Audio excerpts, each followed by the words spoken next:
Has there been much of a change in the hotel industry that you're seeing in the region? In 2020 and 21, you could really see that hotels really ramp up their kind of hygiene and also safety protocol. But how much of an issue is it when you're traveling to not be able to communicate in English? I think that adds kind of a mini hurdle to people who are traveling to Taiwan. So it's slowly changing because I remember in 2002 when I was in the government, I'm the only one who speak English.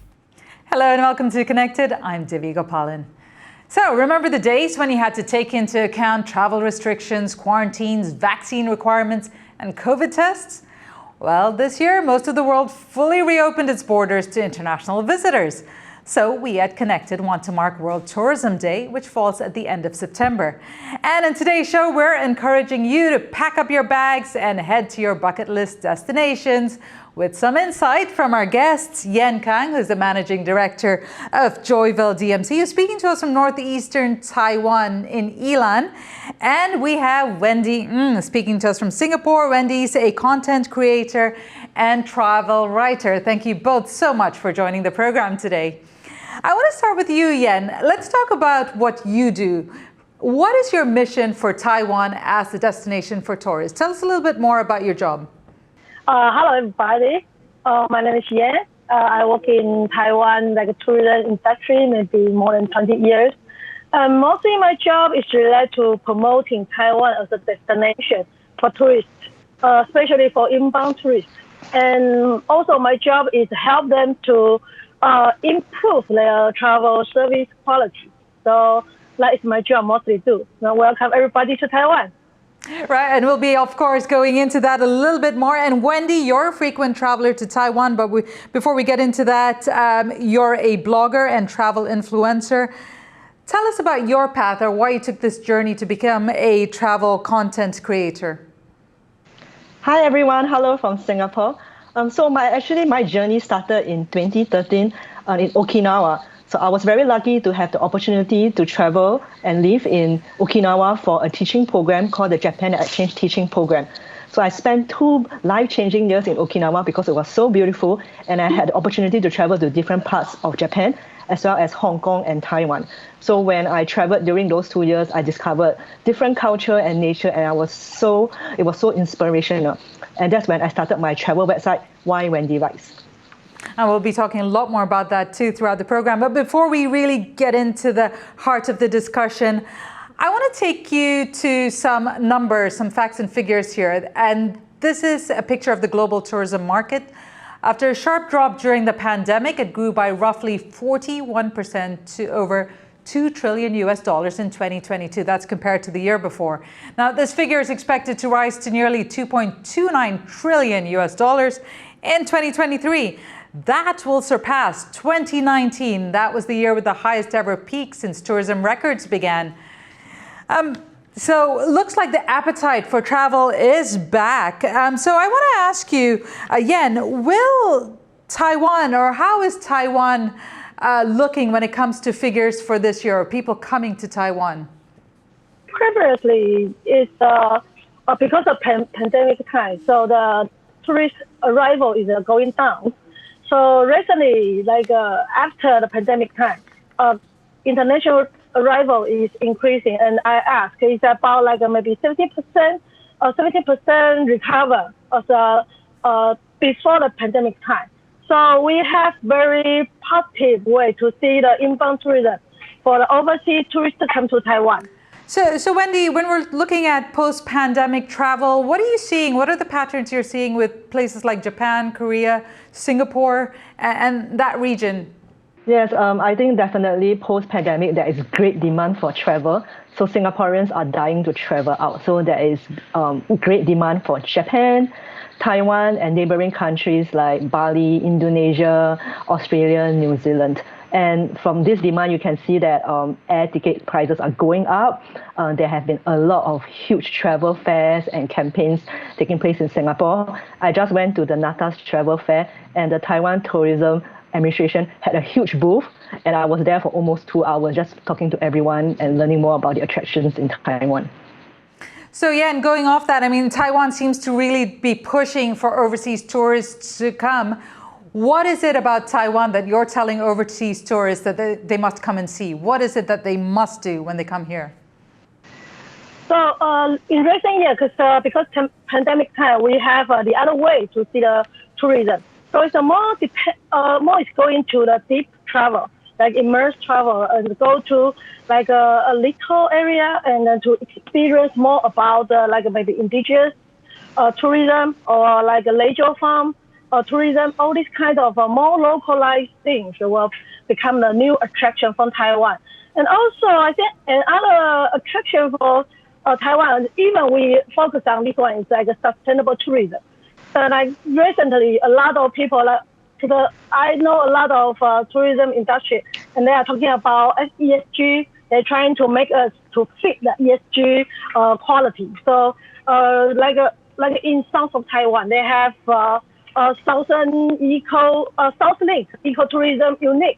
So they start to doing like sustainable tourism and ecotourism, and I think that is a future trend. Right, Wendy, if we move away from Taiwan and with many people doing what we call revenge tourism after being locked up and unable to travel for so long, what patterns and trends are you seeing from the people you're speaking to and interacting with? What is it that they want? So I think what people are looking for firstly is the safety and the convenience of travel. They want to make sure that, when they are traveling to a place, that there are clean accommodation, they purchase travel insurance. So in case if there are anything that they need to take care of, they feel that they will be safe in that country. So I think that's why countries like Japan and Taiwan, they are really popular with Singaporeans. And I think I also agree with what Yen has shared. People are also looking for deeper experiences, more immersive experiences where they kind of travel to the less chosen areas where they can experience travel outside the big cities. So I think like the smaller towns and the cities, the rural areas, and also other activities like ecotourism, sustainable travel, they are really popular. So I feel like we're going to see some real changes in how people travel and how people holiday. But let's bring it back to Taiwan here and take a look at some of the numbers.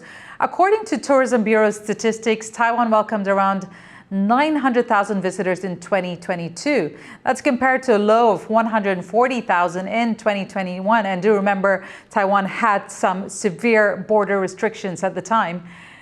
And the record high, though, before that was 11.8 million in 2019. But by the end of this year, the Taiwan government aims to attract 6 million visitors from abroad. Now, recently, the island nation welcomed its 4 millionth overseas tourist, but some say the recovery is still sluggish following the COVID-19 pandemic. 3박 4일로 왔고 시먼띵 근처에서 묵을 예정이고 융캉제나 예류폭포 그리고 지우펀 이런 데 가게 되었습니다. I want to pick up on another point, and that was about cruise travel, and that was one of the biggest collaterals of the pandemic, where people started to really worry about being stuck on a cruise ship and if there was an infection and COVID infection. And as we heard in that report, Taiwan is looking into a restart or start cruise routes. Wendy, can I ask you, how do people feel about cruise travel now? Yeah, I think cruise tourism has gradually recovered, kind of at the same time as the demand for international travel has picked up. Now most of the cruise companies, they have established very clear safety protocols, so people don't have to worry that they will be stuck in the ship if anything happens. And actually in the late 2020, when international borders were not open in Singapore, Singaporeans were dying to travel, and cruise packages to nowhere, they were really popular, which means that you bought the cruise and you just travel around, and the cruise will not stop anywhere, and then you travel back to Singapore. And also this year in summer, Peace Boat, they basically operate around the world voyages, starting from Japan, and then they stop by Singapore and like 20 over countries. They resumed their around the world cruise for the first time in summer, and I heard that their cruise was sold out. So there is definitely great demand. And also moving forward, right, Disney is bringing their cruise line to Singapore, and Singapore Tourism Board is working with them to launch it in 2025. So I think there's definitely appetite for cruise travel. Right, and another aspect of travel, the travel industry that was hard hit by the pandemic, were hotels. A lot of staff were let go. Yen, I want to ask you what the situation in Taiwan is, particularly with hotel staff. There was a huge problem during the pandemic trying to get the workers. What is the situation now, and has it recovered? The pandemic time really influenced a lot, especially in tourism industry. So as I can see the hotel industry, the most of the cost is human power. So they need the people to clean the room, to service the guests. So in the pandemic time, because there is a less tourists, so a lot of hotels, they will reduce their staff because they don't have that much job and it costs a lot. But now, because the recovery just like in the sudden, so a lot of hotels, they cannot continue for their service. So actually, that price also in Taiwan, tourism, especially hotel tourism, they are thinking about how to solve this problem. So they want to use like a 5-star hotel. Okay, because they didn't earn the money, so now they have the guests, they have the numbers coming, so they want to receive as guests as much as they can, but they don't have enough manpower. So maybe for like checking queuing, maybe like 4 or 5 hours for the queuing. So can you imagine if you are going to a 5-star hotel and you still need to queue for 4 hours to check in? That kind of experience, I believe you only get a complaint for that, because the guests will feel they spend a lot of money, so they deserve better quality. They want to serve the better quality, but they don't have enough manpower. Has there been much of a change in the hotel industry that you're seeing in the region? In 2020 and 2021, you could really see that hotels really ramp out their kind of hygiene and also safety protocol. Many hotels they gave those very nice care packages that, with a hand sanitizer and surgical masks, and then that was a nice perk. But I think increasingly now that travel has resumed to normal, most of the hotels already have those, safe distancing and also safety protocols in place. So people are generally quite open to booking accommodations when they travel. And of course, coming from Singapore, one of the most expensive places in the world, I find that booking hotels in Japan and Taiwan, actually it's more affordable for me, and I find it's more value for money because for the amount I pay, I get better services and better breakfast. That's good to hear, and that's a good trend. I want to come back to let me jump to you, Yen. Go ahead. Yeah, that is the other thing I want to say, because a lot of people say about stay in Taiwan is very expensive, but I think it depends which kind of star hotel or accommodation you are looking for. I think now we have a more diversity kind of accommodation in Taiwan, and the people are generally compare Taiwan's price with Southeast Asia price, and it's so expensive. I think it's unfair for Taiwan tourism, especially for the accommodation and hotel tourism in Taiwan. So I like Wendy to say the fair word for Taiwan. So actually, I feel like in the same kind of like a budget hotel or backpack hotel, we have increasing kind of this kind of accommodation service for the international and also domestic tourists. So I think people should compare the same standard accommodation and to say the price is okay or not okay. So that's the I want to tell a lot of Taiwanese tourists. And if there's one more point that we want to make about tourism in Taiwan that we want the rest of the world to know, it's the fact that Taiwan is one of the most Muslim-friendly countries in the world, and is looking to increase, I believe, its tourists from Arab countries or Muslim countries. Can you tell us a little bit more about that? I received so many international tourists, and also over different. They're all impressed how friendly and hospitality Taiwanese is. So also the other thing is that we are very friendly to the Muslim guests. So I think we are number 3 in the world friendly and safety country for Muslim tourists. So in recent years, we also receive a lot of Muslim guests. And also we are also trying to make more halal certificate kind of facility, like a restaurant, hotel, and also the environment, also product for the halal certificate. We want to receive more Muslim guests. So like in Iran, for example, in Iran and northeast for Taiwan, we these 2 years we increased 76 facilities with halal certificate, and in Alishan or Dapong Bay also have this kind of a project to increase halal certificate facility. Yes. So here are some figures from 2022. Vietnamese made up the largest overseas visitors with 135,000 tourists exploring Taiwan. The Japanese are second in the list with a footfall of nearly 90,000. But quite surprisingly, around 85,000 Americans have chosen to holiday in the island nation. And that's more than the number of Indonesians and those from Thailand who spent their vacation here. So I want to go to a question of language now. We've spoken about a lot of the things that Taiwan can offer. Wendy, one of the issues that I feel many people face here is the lack of English. It's easier for people from Singapore because they speak Chinese, or many people who come from Singapore do speak Chinese and can operate. But how much of an issue is it when you're traveling to not be able to communicate in English?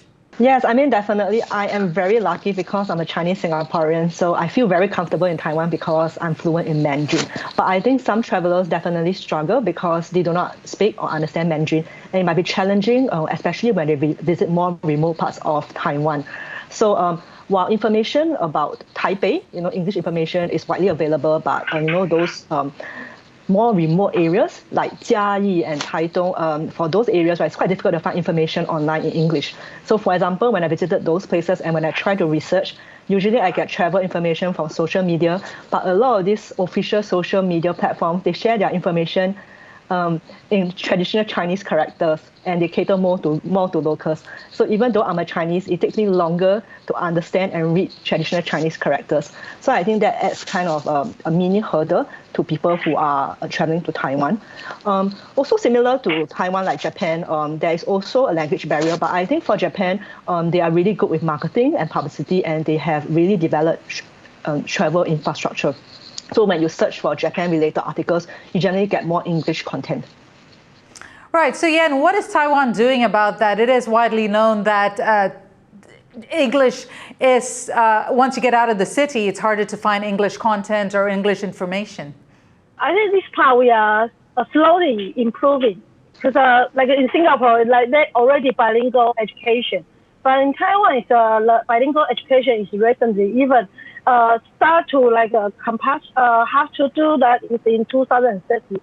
So on the line, the new generation will understand English more and more. But so far, it's like there's two things that I consider about bilingual situation in Taiwan. Firstly, it's more and more small and medium business. They notice like English inbound tourism, where like English is important. So even the owner, they cannot speak English. They are trying to make like menu, it's like bilingual menu. And the government, they're forced to do the bilingual website. So it's slowly changing, because I remember in 2002 when I was in the government, I'm the only one who speak English, kind of only one in local government. But now there's a lot of people can speak English. So things are changing. And another thing that is changing is the global climate. I mean, places are getting hotter. There are droughts in some places. The environment is, in many places, is not as comfortable anymore. Wendy, are travelers thinking about this now when they travel? Are holidaymakers now thinking about the climate and the changes when they choose their destination? Well, I hope travelers are thinking about really the climate change problem. It's something that we really observe every day. Me as a travel writer, because I travel quite often, I actually kind of feel guilty because I know that when I travel, I'm contributing huge carbon footprint, especially when I board a flight to like Taiwan or Japan. So I think definitely people are looking and thinking more about that and being more conscious when they make decisions to travel. So I think that's why when they travel, they want to make sure that they choose a destination that is something that will fulfill, their expectations, and that they will not be kind of contributing more carbon footprint than necessary. And I think a lot of travel companies, they're also looking into this aspect when they plan their travel packages and travel campaigns. So interestingly, Rick Steve, one of the travel writers that I really like, he organizes tours to Europe for Americans. And because of this climate change awareness, right, he actually has kind of he has applied carbon tax to his profit as a way to kind of pay back to the planet. Again, I have to ask you, I mean, Taiwan is facing climate change. The temperatures are getting warmer. And then also there's a lot of pollution. Like if you go to the beaches, there's a lot of plastic and all other issues. How much are you thinking about that when you're thinking about, look, we want more visitors to come? How can we make sure that our environment is also taken into account? In Taiwan, this is the recent tourism trend is also focused about sustainable tourism. So before I talk about, like, for example, in the Southeast Asia, the unit, they connect with all the small and medium tourism business. Okay, they try to sell the sustainable image, so they decided to connect to each other. So they have do a lot of strategies to prevent, to protect the environment. For example, before we are talking about the beach, right? Someday the Airbnb, they are providing the bag, then they'll encourage you to take the bag and go to the beach and take the garbage back to the hotel, to a B&B. And also they were not using the plastic bag, like a plastic bag. And also when they take out, they use the But don't you think there needs to be a bigger, like, rather than getting hotels to take bags and all this, shouldn't there be a bigger conscious effort in Taiwan to be more sustainable? I mean, those things, yes, they do make small differences, but you kind of need to have a bigger policy to talk about improving Taiwan's environment and dealing with the increased heats, droughts, typhoons we're seeing. Totally agree. So actually government is doing that. But the government just said, we have this policy, and they encourage. So now there's more and more Taiwanese tourism industry, they are thinking about making their environment to the ESG request. And then the government requests the industry, they have to do something to help the environment. So ESG has become a very big issue. This from maybe 2 years ago, and now still processing. But the way I can see is, like, even a small, before I say small and medium business, they're also focusing on this issue. Then I think this issue is be focused. It's not only just the government want to say, this is a propaganda. This is the thing people should think they should do it. Right. It's good to see that the conversation is starting and people are taking some steps to begin with, and hopefully that will lead to much bigger steps and probably bigger policy changes. Now, the impact of pollution and climate change on tourism has been quite severe in different parts of the world. Many tourism hotspots in Taiwan have also been affected. However, one place in Taiwan is doing things a little differently. Here's a report from Taiwan's outlying Green Island, which has been finding new uses for discarded plastic bottles. Green Island is taking out its trash. This small island off Taiwan's east coast is a popular tourist spot, attracting around 400,000 visitors a year. And each year, they leave behind over 1 million tons of plastic waste. It all needs to be shipped back to Taiwan's mainland for processing. But bad weather often stops the boats, so the island finds itself overwhelmed with garbage. But things are changing thanks to this man. Josh Campbell runs a new recycling facility, or more of a workshop. Here, he shreds bottles into tiny scraps and upcycles them into colorful, everyday objects like this table and chair. He says his work protects the delicate marine life that makes the island so popular to begin with. 因为很多动物，海边的动物，他们看到这个，他们要吃。 Flower pots, clothes hangers, these are all things Josh makes with these colorful plastic bits. And while the authorities want people to use less plastic, they've partnered with Josh, seeing opportunities in his work. 未来呢，可以有媒合到一些商家，可以使用我们的一个清洁的塑胶垃圾，甚至我们用这个垃圾做成的塑胶粒，可以把它产生成一些商品，然后来开创我们的一个循环的一个商机。Leaving a beautiful island and the beautiful seas around it that much cleaner. John Su and John Van Trieste for TaiwanPlus. Right, we're just about running out of time here, but Wendy, I want to ask you first, what is your destination of the year before the end of the year that you really, really want to go to, and why? Yeah, so my destination is actually Taiwan. I'm planning a trip next month to see the parts of Taiwan that I have not explored before, like Lishan, Lugang, and Tainan.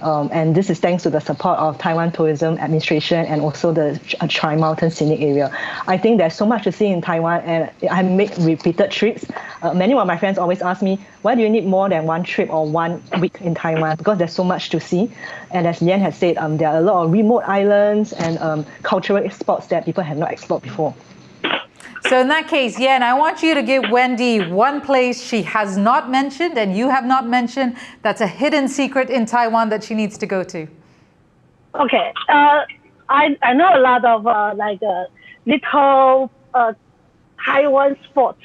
One of the places I would suggest in Jinluan, because Jinluan is like a small indigenous town. Okay, and now there's the young people, kind of couple. They go back there to run the business, and then now it's become a very popular area. And if you have time, you can have a look like a pulau kitchen. That is, they are trying to use indigenous, before it's traditional kind of cuisine and make it a new. And the view is fantastic. There you have it. There you have it. A must-see destination. And I think we at TaiwanPlus are also going to check it out if we ever get any time off. But my director, Katie, is telling me it's time to check out from our studios. But before we go, I'd like to thank you, Yen Kang, Managing Director of Joyvel DMC, speaking to us from Ilan, and Wendy Ng, content creator and travel writer, speaking to us from Singapore. Thank you both so much for your time and your valuable insight. We'll end the show with a fact. So far this year, international tourism has reached nearly 85% of pre-pandemic levels. So it looks like people are eager to explore the world again. And we hope we've given you some ideas for your next holiday and enough inspiration to pack your bags and take that trip that was almost impossible not that long ago. Thank you for your company and a reminder to stay connected.